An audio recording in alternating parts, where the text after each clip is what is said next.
Originally, and we are going to talk about it in the future, we were going to talk about things like the mayoral race in New York. But in the last 45 minutes, the world has decided to throw a little curveball, and the House of Representatives, after sitting there and watching Hakeem Jeffries talk for 9 hours, finally voted through the Senate's version of the big, beautiful, horrible, very bad day bill.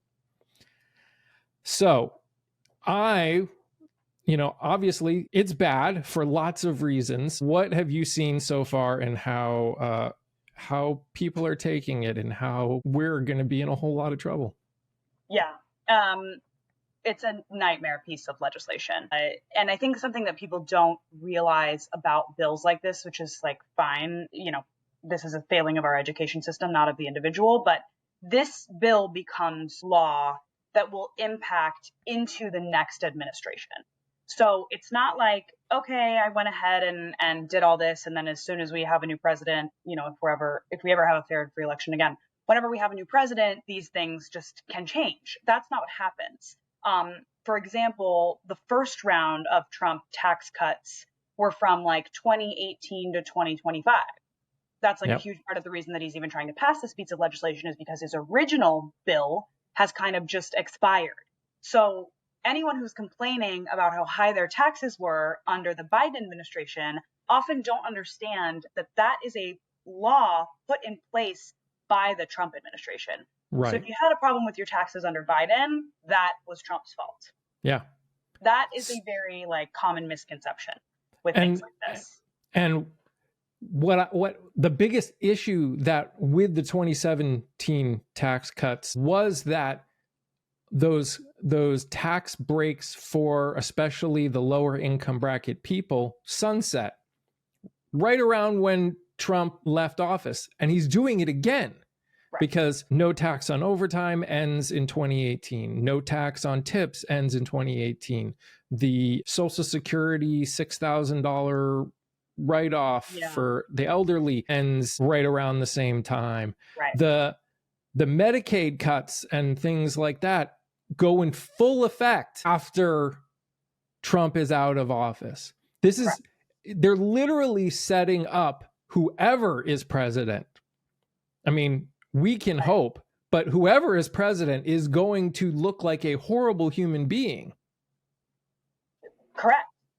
That's the annual cycle. And honestly, we've kind of flip-flopped so much between Democrat and Republican presidents over the past 25, 30 years that we haven't even had time to allow any kind of progressive tax strategy to be implemented. Mm-hmm. Which, we can have many conversations about why the Republicans are winning.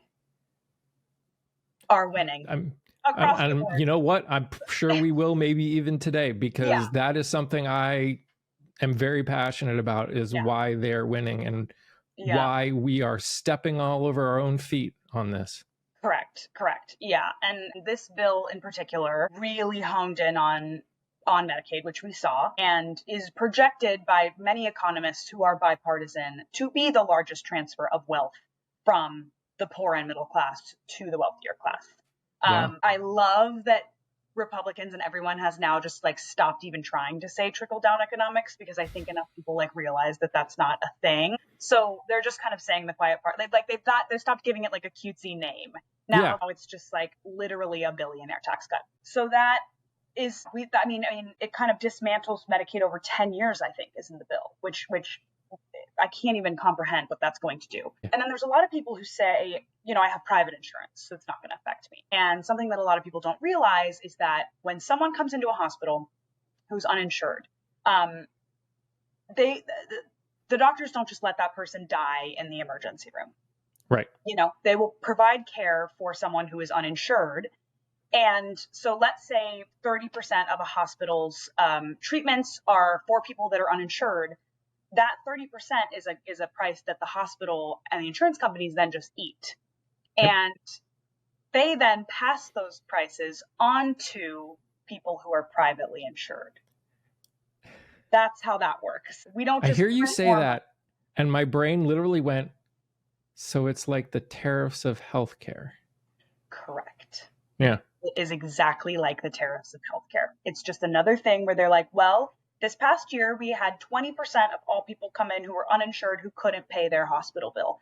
They'll then also go and try to charge those people. Those people will also then go bankrupt trying to pay those costs. But the way that the hospital will then double up on that and give themselves 40% is by charging the poor and turning around and charging the insured.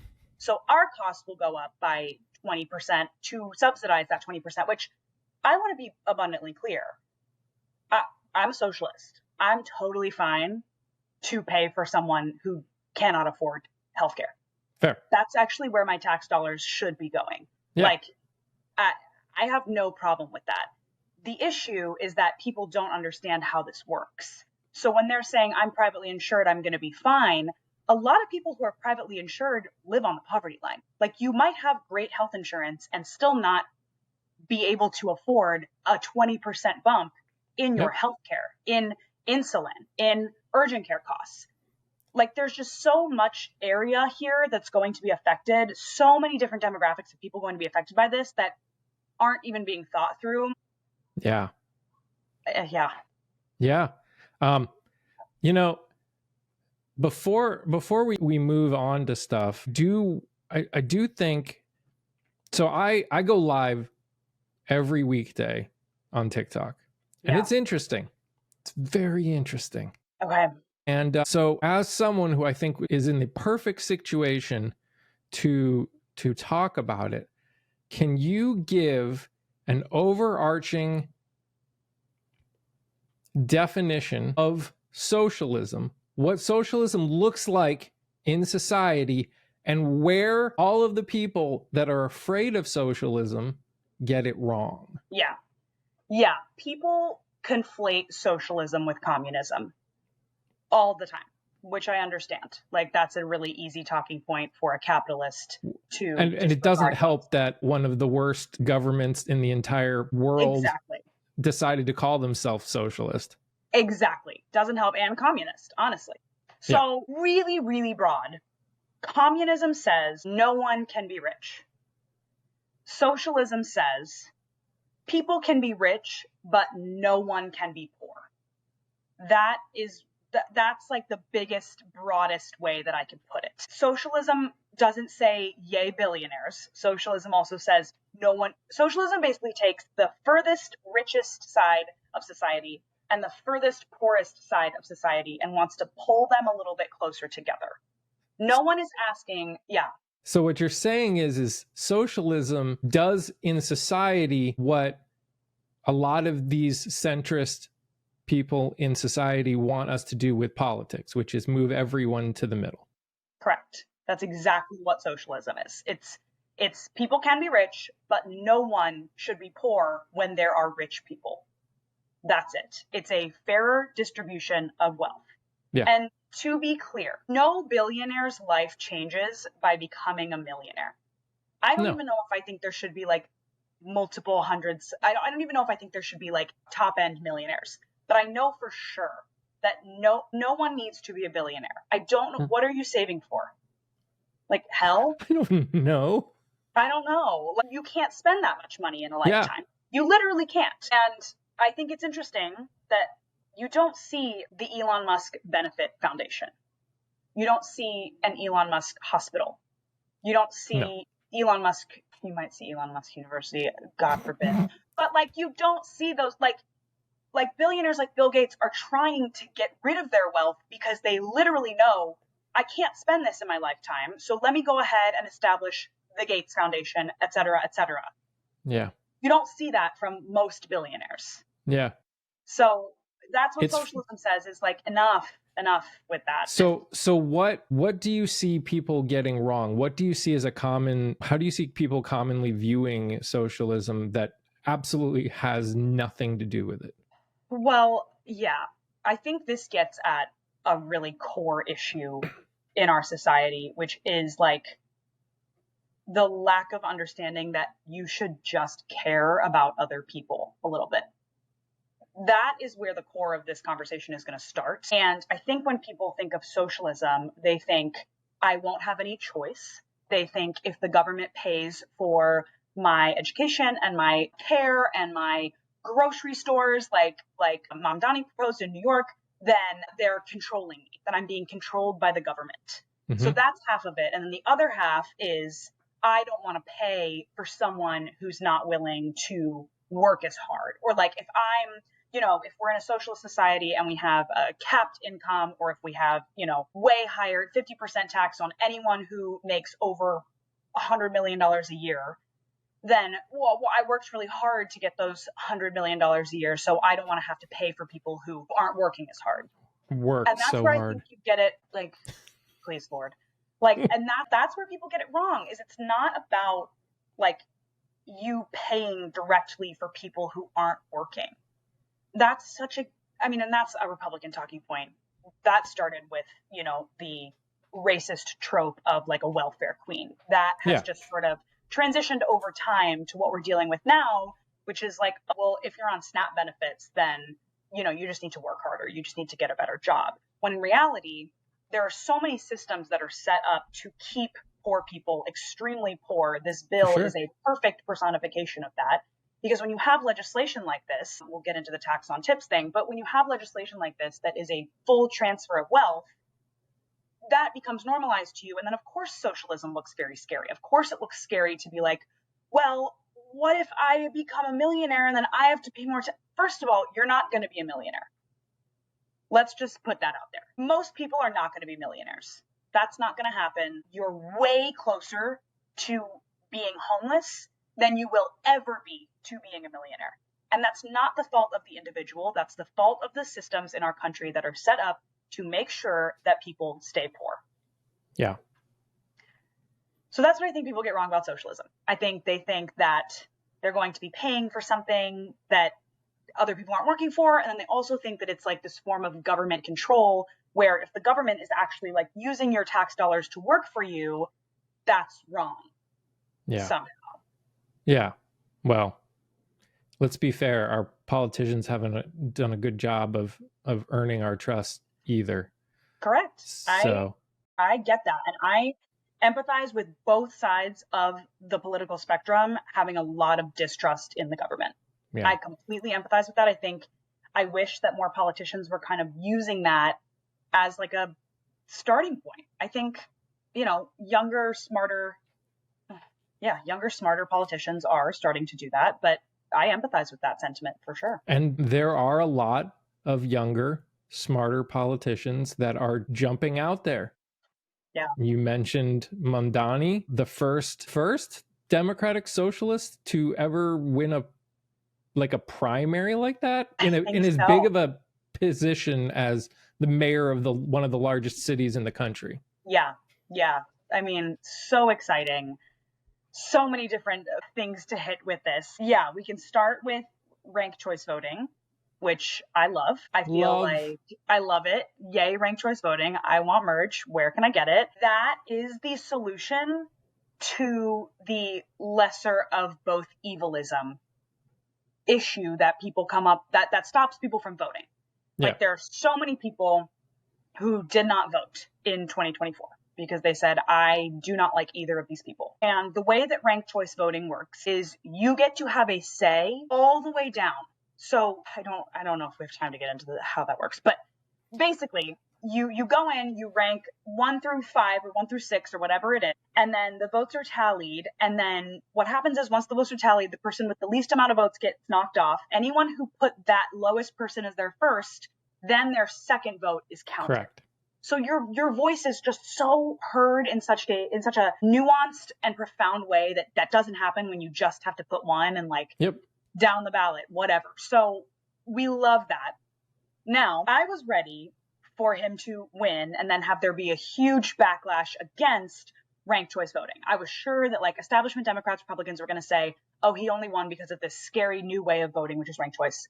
Which cannot happen because now that the votes have officially been tabulated, he won by 56% or something like that. Yeah. There wasn't even anyone insane. up there who where you could say this didn't really happen. He won the primary, full stop. So that is so exciting.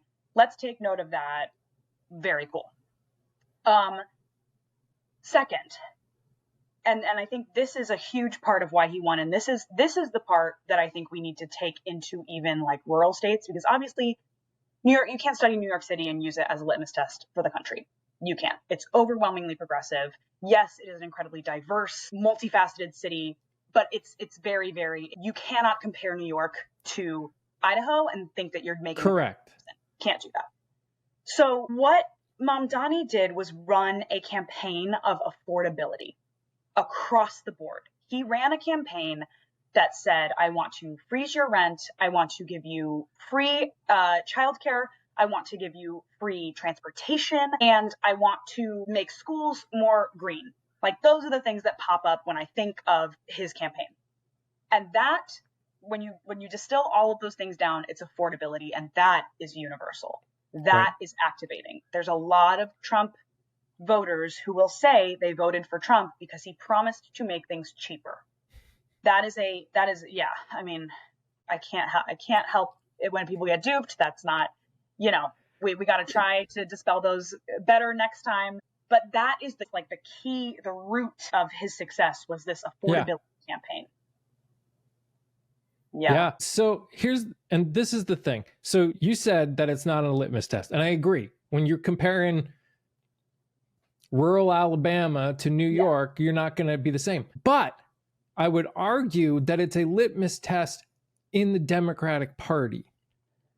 It is a massive litmus test. It is the biggest. Yeah, true. The crazy thing is it feels like leadership isn't seeing it as a whole, but it should have been the largest beacon on the planet that young people who are making up half of the voting base now are willing to come out and vote in storm in a mayoral race on an off year.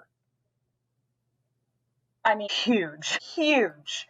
So many things to say within this. Huge referendum on the Democratic Party and where we're at, in a good way, in a positive way, in a way that I think should say, if you are an up and coming Democratic candidate, if you are primarying someone in 2026 or 2028, do not shy away from your progressive socialist policies. They are popular, clearly, again, in a primary, to have that many people show up. And specifically to have men show up in such a crazy way. 34% of all men who voted for Mamdani. That's that's a crazy statistic. And let's not, ignore the fact that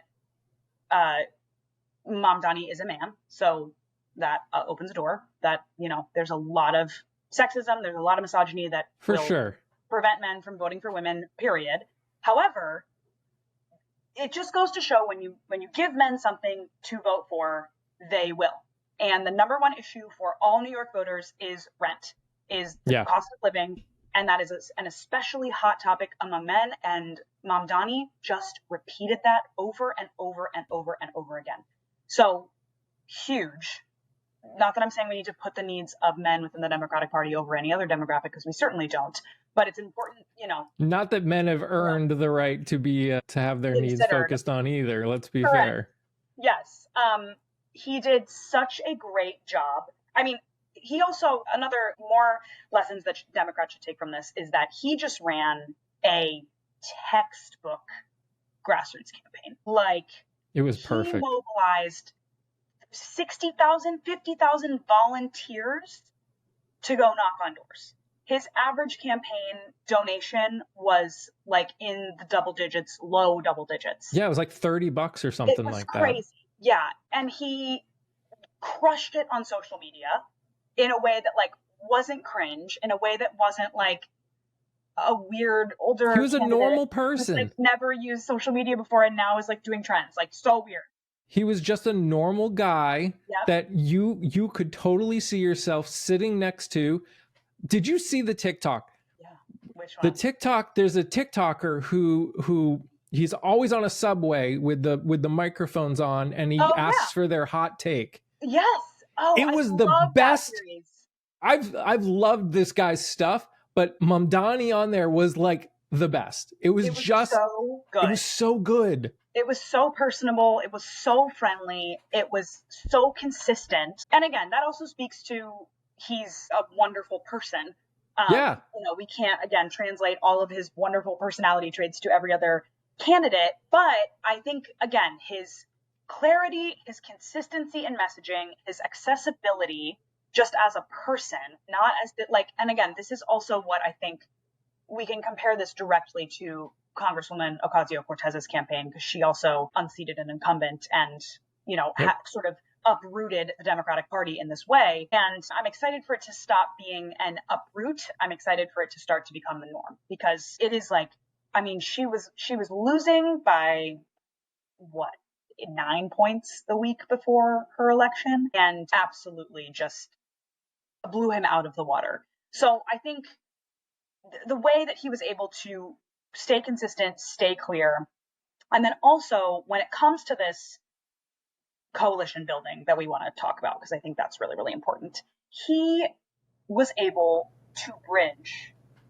just so many gaps between immigrants, young voters, progressive voters, working class voters, so many different demographics of person. The biggest thing of the entirety was him, the comptroller, and another person. They all co-endorsed each other that said, if you're not going to put me number one, put this guy number one. If you're not going to put either of us number one, put this third guy number one. Yes. And I was like, I saw that and I was just like, why can't we? Why? That's it. And that is something that the Republicans excel at.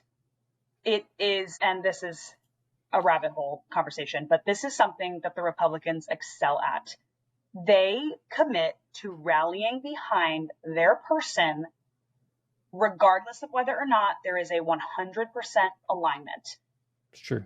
Now, do I think it's completely unfair to every person in the United States that we don't have perfect candidates to vote for? Absolutely. Yeah. I've never voted for a candidate in my life that I 150% agreed with on everything. Nope. I don't like that. That sucks. But that's why we're 300 million people. What are the chances? Right, exactly. That's why the Democrats lose. Democrats allow perfect to become the enemy of good every single time. Now, I think it is helpful. I think it is necessary for everyone who considers themselves on the left side of the political spectrum to debate, push each other in different directions, and to continue to try to make our party as a whole and country as a whole better. I'm not saying shut up and take it. I'm not saying that. No. However, we have to understand that debates happen as we move forward. They can't keep preventing us from moving forward. Yeah. We saw this with Kamala. We're going to see it in the midterms. I already know. And I'm already seeing so much backlash saying that Mamdani is not leftist enough. What? I'm on the leftist side of TikTok. And I think criticism is crucial. Sure. And I have to wonder, if he's not good enough, will anything be? Nobody is. That is my point. And right. Gosh. And this is just infight. This is just what happens, is that Democrats are just love to eat each other. They love it. And I see this this is in any kind of big group, right? Democrats, a queer person, the queer community loves to eat their own. Like, it happens in every group. However, something that the Republicans have figured out is to not allow perfect to be the enemy of good. Yeah. Is that, look, I spoke with a woman who was organizing for Trump in Arizona. And I had a conversation with her, and I was like, just trying to figure out what it was, because she was not like a crazy far right person. She was someone who felt accessible to me to be able to understand what the other side was saying. And she said, here's our talking point. We don't like Trump. We don't like what he says. We don't like how he acts. We don't like him at all. But he's only going to be there for 4 years. Kamala would be there for 8. Arizona was red. Like, It was that simple. It was as simple as acknowledging, I don't like him either, but let's move an inch closer to our goal. And that is something that the Democrats have got to get better at doing. And this all comes around to at least what I have been preaching. I don't know if you've seen any of my stuff where I've said it, but I'm very specific about what a coalition looks like. A coalition is not a place where you all agree on everything. A coalition is where there is a fundamental, there is a, what do the Republicans have in general? They're Christians. That regardless of whether we can agree or not that they actually are, that's a whole different video that we're not going into right now. But they at least, when you talk to a lot of them, they go, I don't like him, but he's a Christian. And he is pushing what I see as Christian values forward. And that's all they care about. And that's what we need to do. Right. And then, it does get down to what is that thing for us? What is that thing? Because like that woman in Arizona who literally just hammered home, only going to be 4 years. Easy to say, easy to comprehend. I think that the left side of the spectrum often hides behind academic language. Yeah. Like we just know that the average person who votes on the left is more likely to be college educated, is more likely to go into higher education, is more likely to kind of hide behind these academic, concepts that get very, very convoluted and are not easy and quick and are not make America great again. Like, that is. But see, and that's the thing. Do you consider the Make America Great Again an actual fundamental, or is that like the idea of the white picket fence, that dream that everyone that's green, the grass is greener on the other side, that you just want? That's not really the fun. When I hear fundamental, and the way I talk about it is, so the fundamental that I always push is, we can disagree on economic policies or how we get there. We can disagree on foreign policies, how we get there. But what I think is a fundamental for me, when I consider who I'm going to vote for, when I consider anything, is, does this person believe that all people, no matter your race, religion, gender, identity, deserve rights, respect, dignity, safety? That's my bottom. Yeah. And that's where I see the separation between the two groups just in general. Now, you've got some more moderates that don't, on the Republican side, that they just can't get out of their own butt when it comes to not supporting something. But in general, the difference between MAGA and the rest of us is that's why the division seems so far. Right. And I think that the right thinks that MAGA is that. I think that the right thinks that, I don't even think the right knows all the time what they believe in. And I don't think they have to. I think they're scared. Well, right. Or, I'm sorry to say, uneducated. Like, I don't want to keep saying that, but that's just data. Like, but I heard what you're saying, and I agree with you. But I think we need to almost take that a second. It's not that they are uneducated per se. It's that the world has gotten more complicated to an extent that they just cannot understand it. I've said this before. I am a straight, white, cis man. It does not matter how many conversations I have. It does not matter how many people I listen to. I can sit there and I can focus and I can hear every word they're saying, but I will never understand what it's like to realize that I am living in a body of a different, that I'm not living in my own body. Like, I will never understand what it is to be a transgender person, ever. Absolutely. Ever. And that scares them. And instead of accepting it like I am, they're saying, it doesn't make any sense to me. I hate it. Absolutely. Get away. Absolutely. There is 100% the fear element that is like an overarching theme of this whole thing. And that is, of course, a clear goal of the far right Republicans is fear. Like, it's so much easier to scare someone into doing something, period. So I totally agree with you on that front. And when going back to something that you said about, like, when you boil a political party or a candidate down to like base, should I vote for this person or this person? The metric that I always use is who's going to do the least amount of harm. That feels like a clear metric. And this is something that when I was knocking on doors and when I was like really trying to have conversations with people who were not interested in voting for Kamala because of the genocide in Palestine, which I understand. I kept just trying to say, you have to pick the path that's going to cause the least amount of harm. I'm not asking you to pick someone who's going to cause no harm, because we live in a military industrial complex, and that's where we are. And I hope we all continue to fight to dismantle that. That's where we are today. You have to look at today and say, who is going to cause the least amount of harm to the least amount of people? Or even more than that, who, because we live in a democracy. So, Kamala, whoever, you could have the perfect candidate. You could literally have the most perfect candidate as president of the United States. And you want to know what could happen? Absolutely nothing. Correct. If the wrong people own Congress. Mitch McConnell swore on Barack Obama's first day that his only goal was to prevent Barack Obama from getting anything done. Like, there you go. And the only reason he got the ACA done was for 2 months. He had a supermajority in the Senate. Correct. And he pushed it through. And so, right, like there's this, again, I completely respect the decision to not vote because of what's happening in Gaza. Horrific. We're all on the same page with that. Yeah. I tried to just say, we're either going to be able to keep fighting to free Palestine, or they're going to turn it into an oceanside resort.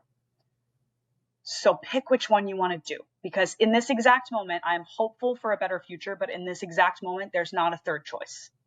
Yeah. That's devastating. I'm not happy about that. I wish that were not the case. That's the reality. Yep. So I think about that when I think about, and this really is an important topic when it comes to Mamdani that I think everyone should also focus on, is the coalition building that we need to do with the Jewish community. And that's a really, really tough topic, frankly. Sure. And Islamophobia and anti-Semitism are consistently on the rise in New York, and both need to be addressed accordingly. And that's just that. And I think he did a really excellent job of separating church and state, which is how I like to function as well, and Amen. saying anti-Semitism is horrific and should not be tolerated anywhere. And the Israeli government is committing genocide. We should not support Israel. And that's that. And I think that is a message that clearly broke through. And so that is a conversation that we also need to have. And we also do need to continue to listen to members of the Jewish community who feel really upset about his win. I don't want to disregard that group of people. I don't agree with them. That doesn't mean we shouldn't keep them within our coalition. That doesn't mean that we shouldn't make them feel safe. Mm-hmm. It's like men. Like, I don't agree with a lot of men on probably a lot of political priorities, but we need those votes. We need people to at least be on the same general side. We don't have to agree on exactly everything. Yeah. We don't. That's not the point of a coalition. No. It's about figuring out how we can work together to make incremental steps toward a better future. Yeah. And frankly, again, the Republicans have figured that out. They really have. Now, again, so just to go back a little bit, It's not just Mamdani. You've got someone who I have talked about a lot, and if I could get on here would be amazing, is Deja Fox in Arizona's second district, fantastic. I think. She's amazing. Amazing. I hope she wins. Oh my God. I hope she wins. And again, this is what I keep pushing people. Primary. If you want the Democratic Party to change how they do things, the direction they go, you do that in the primary. That's how MAGA did it. That's how you need to do it. Exactly. There's an amazing candidate running to primary Nancy Pelosi in San Francisco, and I'm forgetting his name. He's so fantastic. Like, that's exactly right. I want to get him on here too. I saw his video. I was like, that's the way to do it. And she is like, talk about coalition. I mean, she's in Arizona too, which is like 17 countries in one in terms of voters. Like there are so many. She was just endorsed by the leaders we need, or the David Hoggs Yep. group. Yeah. I just interviewed Jordan Wood, who is running. Yeah, he's running in like to unseat Susan. Yes, Maine. Senator from Maine. I can't remember. He's running in Maine. I literally said her name about 2 hours ago, and I've already forgotten it. Collins, thank you. So exciting. You should watch it. Okay. He is the thing that I liked about him that we need, that is one of the reasons I think Deja Fox will be great, is one of the things I love about everything I've heard and seen of Mamdani. It's a lot what is it? What's her name? Cat. Yes, it starts with an A. Her last name starts with an A. It's amazing. I can't say it. She's a Illinois. TikToker, but she's the same. The thing that I love about all of these people is not only are they down to earth and real, they understand that they aren't perfect, they will make mistakes, and they are willing to take accountability when they mess up. And that is the thing that I think has been the most sorely lacking in our leadership structure in government up to this point. Yeah, I agree. I agree completely. I think the unwillingness to learn or adjust is also a generational difference. God love them, but the boomers are not as therapized, according to a lot of data, are not as willing to accept new information when presented with it, are not really willing to change their minds. Like that's just chemical. That's just something. I think Gen X is worse right now, actually. Probably. I think we are. And I really hate the fact that I have to call myself a part of that, because I know that how bad we are. But I think Gen X is way more stubborn. I'm interacting with way more boomers who get it. Wow. And I'm seeing a lot of Gen Xers. So the boomers that I'm interacting with don't fully understand it, but they're accepting that they don't understand it and want to learn. And there's one person in the community. He's probably going to be listening to this right now, so he knows I'm talking about him. He always was willing to have the conversation. And there were many moments where he stuck his foot in his mouth because he didn't get it, because he didn't grow up the way a lot of other people did. Sure. And there was pain on his side, on other people's side. There were some hard conversations, but you know what? He is one of the most amazing people in this community now. And he has become close friends with communities of people that he had no idea existed, because he was willing and wanted to learn and wanted to grow from it. And that's the kind of thing that gives me hope. That's amazing. And then I talk to Gen X and they're like, they just come in and just go, "You suck." And I'm like, okay, well, thanks for coming in and saying that. Yeah, there's maybe like a little bit more of a pessimism because of, they've now lived through X amount of financial crises that the boomers maybe didn't. Like, there's just like there's like another level of pessimism that actually makes a lot of sense to me. And that's very interesting and something to think about as we head into. Well, and I think boomers are to the point where most of them are retiring, and they're seeing the danger of their retirement funds being completely gone. Totally. That's a good point. Yeah. Which, there's a lot of people who don't care until it happens to them, and we have to accept that. And we can't shame those people. No. It's infuriating, but it's a very fine line. It's a fine line, and it's a moving line sometimes with people where you want to talk to them, but you also don't want to talk to them. Right. Well, yeah, there's this amazing creator online. Her name is Sky Fisher, and she talked about how the results of this last election were directly related to white people's aversion to pain. Stay with me. So 100%. A lot of people are unwilling to experience any kind of discomfort, all the way down to knocking on your neighbor's door for something. And I don't know how we think we're going to build successful campaigns, how we're going to build coalitions, or how we're going to win any sort of election if we're not willing to go outside and talk to people. And this election was a direct result of that. And I resonated so much with that. Again, her name is Sky Fisher. She is so fantastic. But she talks a lot about how there's this unwillingness to put yourself in uncomfortable situations. And that includes having shitty conversations with family members who don't agree with you. That includes listening to someone who does not hold the same opinions as you do. That includes listening to someone who has a different background than you do. Those are really uncomfortable positions to be in that a combination of the pandemic and social media have allowed us to not have to do anymore. We no longer, if we don't want to, have to learn anything that doesn't align with our own opinions. That's true. When you open you an have app, to want to now. Exactly. It will confirmation bias is the scroll. Like, you will just see exactly what you want to see, and the algorithm has made sure of that. So there has to be a willingness on the part of organizers, on the part of our politicians, to be willing to experience discomfort, to be willing to have conversations with people who do not agree with you. Like, it's about that person who's like, well, you know, I don't like Trump at all, but he's only going to be there for 4 years. What kind of conversation are you going to go out and have with that person? You can't just call them stupid in a comment section and walk away and expect us to be able to win any kind of election. It's not going to happen. Yeah. And so there's another friend of mine that comes on, and we talk about this kind of stuff a lot. And one of the things she said that kind of resonated with was, so I don't know if you saw, there was a little drama, TikTok drama, surprise, surprise. Yeah. And this TikTok creator, Good Trouble, went on someone else's live and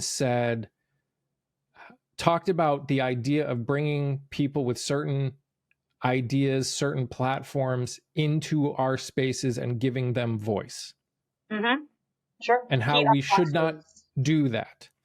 And so I was talking with my friend Theory about it. And one of the things that she said was, it's important that we don't bring them into our spaces and give them voice, but we can go into their spaces. Mm-hmm.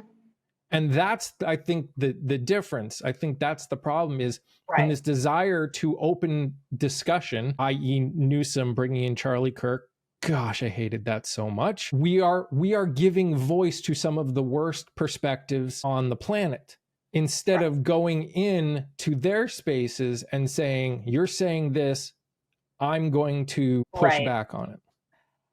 Yes, I think that we have to be able to draw a distinction between a difference of opinion and someone who perpetuates harmful narratives. Yeah. Like, you also cannot have a productive conversation without a shared set of facts. Period. You cannot have a conversation without a shared set of facts. You can have a conversation with someone who inherently disagrees with you. I'm not going to be able to have a conversation, nor should I platform someone who does not think that trans people exist. Yeah. Like, we've lost the plot on that front. Now, do I think it is worth it to find moderate Republicans, people who are, we just disagree with on policy, have them come in, have a conversation, understand where they're coming from? I think that's extremely helpful. Fundamentals. Where you cross over is then bringing in people like Charlie Kirk who perpetuate these horrifying narratives that are not based in reality and that will cause harm. There is a difference, and everyone knows what that difference is. Newsom bringing in Charlie Kirk was absolutely insane. If Newsom had brought in a moderate California Republican and been willing to have a conversation with them, that's a conversation I'm interested in watching. That strengthens our arguments also. Or if Gavin Newsom went into Charlie Kirk's space and had that conversation. Mm-hmm. Totally. I still wouldn't have agreed with his response to Charlie Kirk. No, I don't at all. But at least he's not bringing Charlie Kirk into the space, into his space. Right. And then that gives also viewers the option when Newsom brings Charlie Kirk in, we then all feel like we have to watch this. When It Newsom gives goes validity into, to his argument. correct. That's what it is, really. Is it's just like it's if no. if I brought in someone in this podcast and I specifically argue, I say trans women are women, trans men are men, trans people exist, and that is a baseline. If I brought someone in to have a conversation with the argument that they didn't, then I am automatically opening the door to the idea that that is a possible argument. Then we're just not even, then it's just, there's no point. There's no point. And in fact, that again causes harm. There's a difference between having a productive debate. Perfect example is at Christmas every year, I get together with a ton of my neighbors. I'm from, a pretty red area in Southern California, and I will open myself up to questions about anything because I know that I'm around a group of people who are not bad, who are perhaps just lacking exposure, lacking understanding, specifically around trans people and non-binary people. I'm married to a non-binary person, so I've got the talking points in the tank. And so I'm happy to sit and have someone say, I'm feeling nervous about trans people in sports, but I think trans people should be able to do whatever. Like, that's a conversation I'm more than happy to have. Absolutely. That's an easy one for me. I will never sit across the table from someone who says trans people are not real, because it's not Santa Claus. Like, we're going into a different world here that's not based in fact. You cannot have a productive debate that is not based in fact, that's not based in reality. That's it. Even if you are someone who I completely disagree with, and I don't even know if I would be able to have a conversation with this person, if you're someone who believes that, like, trans affirming care or gender affirming care should not be given to kids. Yeah. That's a really hard conversation for me to have, but I'm still more willing to have that conversation with you because we're existing in a shared set of facts, which is that trans people are real, trans people need gender affirming care. We may just have different opinions on when and how that should be administered. Right. Fine. It's the delusion that I'm not gonna deal with. It's when someone comes in and says, "What is a man?" that you just shut down. Right. I mean, it's like, I'm not gonna have that conversation with you. Exactly. It's like these unintelligent, clickbaity moments that are not intended to engage in any sort of nuanced conversation. It's just intended to be like a gotcha, and it's not even that. So I totally agree with the not wanting to platform certain people, not wanting to engage in debate with certain people, because it is actually just a waste of time and in fact might set some people backward. Yeah. So I think you and I could probably talk for the next 5 hours. Definitely. I don't think we have time for that, but I do want to at least start working our way towards the end by asking the question, where do you see the Democratic Party needing to go now? Where do you see us having to, and I say I've been an independent my entire life, literally from the age of 18. It was like, I don't like the idea of being a part of a party. I vote based on what they stand for and what they do. But I understand that I believe in things like universal health care and that the LGBTQIA community exists and they should exist, and separation in church and state, all the things that are considered left that the Democrats tend to be on in a vast majority of the cases. Yeah. But so where do we go now? Like, what are you seeing even, and where do we go now? Because I just want to say this really quick. I have noticed, like, Hakeem Jeffries standing up and speaking for 9 hours. I don't know if he would have done that 4 months ago. I don't know if he would have done that before Cory Booker did his thing. I don't know if he would have. I don't know if I don't know if anyone would have stood up and done as much if you didn't have the senator from California get tackled and handcuffed, and I agree. And the mayor in New Jersey that got arrested. So I feel like you're starting to see them break out of, realize that they're not all of them, but some of them. Yeah. Yeah, I have a simple answer to that. Younger is where we need to go. And I don't even mean like 20-year-olds. I don't even mean that. I just mean we need to be having the same conversation about Bernie Sanders that we're having about Joe Biden. I love everything that comes out of Bernie Sanders' mouth. I agree with. It's time to pass the torch. Yeah. Chuck Schumer thinking he's doing his big one by changing the name of the bill is that's all I even need to say. Or writing Like, when he said we wrote a strongly worded letter. I forget what it was even about, but his response to like his goal to I had to touch his grass. gotcha Like, was we wrote a strongly worded throw letter. my fist through a wall. Like, I'm literally going to do that. So we need to go younger. And I think we need to break out of, like, we need to continue to break out of the legacy families.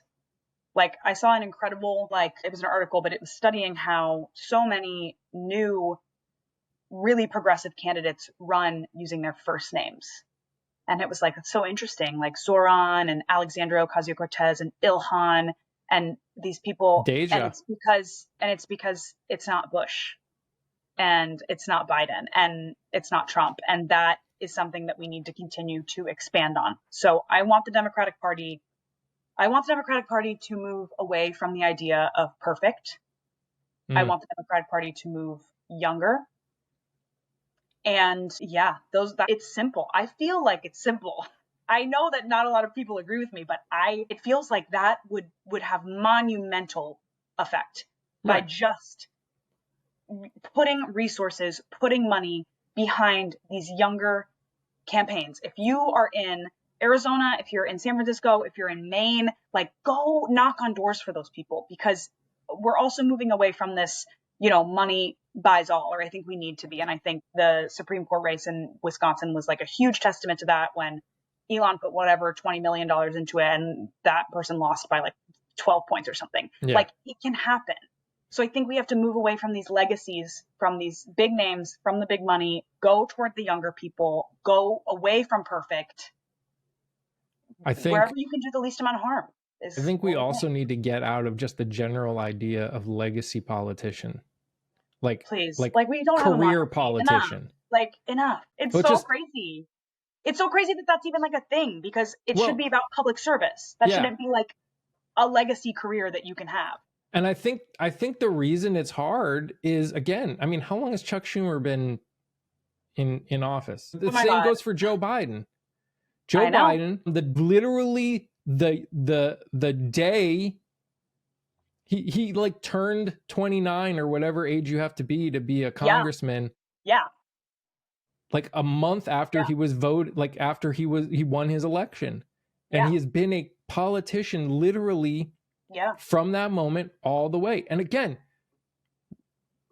we're not going to have a discussion on the shortcomings of Joe Biden at the end, but totally, how can someone who has been around as long as he has, since what was it, 50 years? He's been 50 years in office. How can someone like that truly, like, the reason they stick around is because they cannot imagine themselves doing anything else. Right. And like, losing the people listening to them, no matter what they say, losing all of the stuff that comes with being a senior politician. Correct.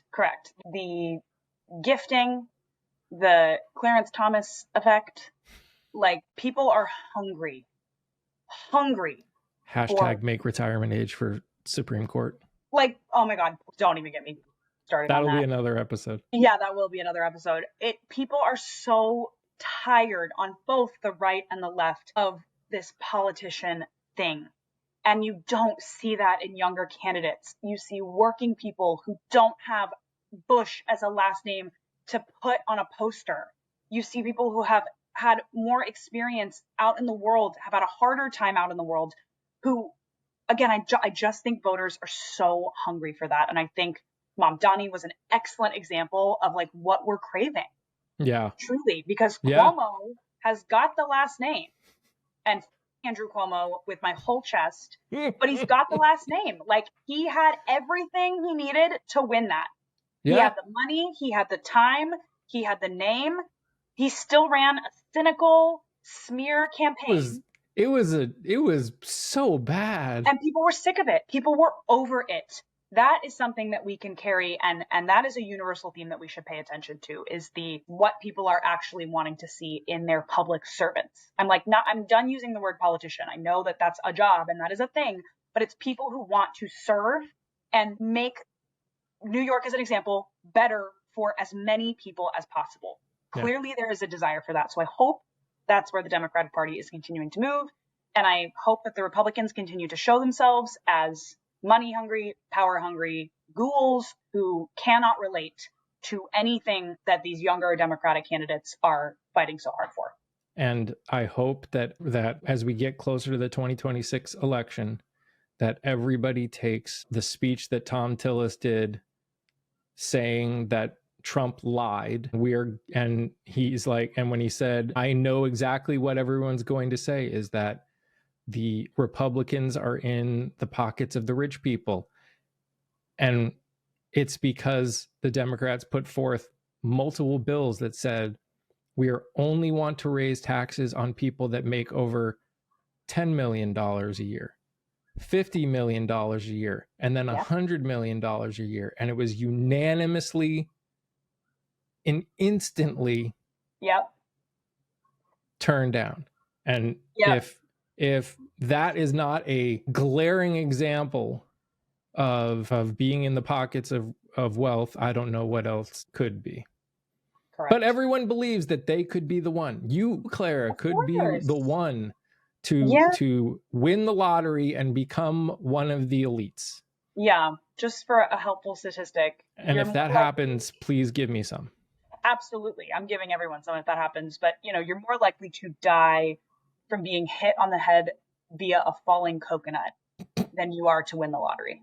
It's a real statistic. So just remember that when you're thinking about the billionaires that you're desperate to be.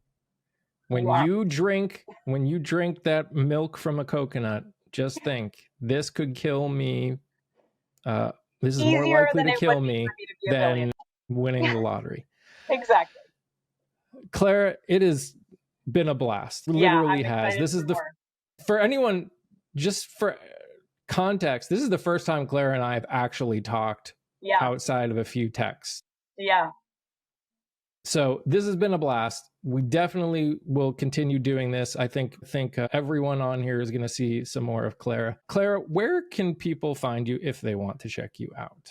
Yeah, I think it's Clara J. Cox, Clara Jordan Cox, everywhere. TikTok, Instagram are really the places I am. I'm on Blue Sky, but not as much.